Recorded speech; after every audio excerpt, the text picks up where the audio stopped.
ভোটের আগে জাতির সামনে ভাষণ দিবে প্রধানমন্ত্রী।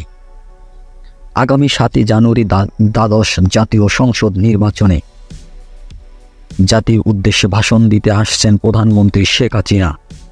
তার দপ্তর থেকে জানানো হয়েছে, বৃহস্পতিবার সন্ধ্যায় প্রধানমন্ত্রীর এই ভাষণ রাষ্ট্রীয় সম্প্রচার মাধ্যমে প্রচার করা হবে।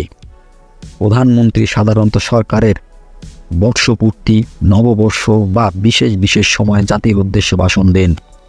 এবার তিনি ভাষণ দিতে আসছেন ভোটের আগে। একই দিনে নারায়ণগঞ্জে এবারে শেষ নির্বাচনী জনসভা করবে আওয়ামী লীগ সভাপতি শেখ হাসিনা। দলের সাধারণ সম্পাদক ওবায়দুল কাদের বুধবার ধানমন্ডিতে এক সংবাদ সম্মেলনে বলেন, প্রধানমন্ত্রী বৃহস্পতিবার জাতির উদ্দেশ্যে ভাষণ দেবেন। আমাদের শেষ জনসভা একই দিনে।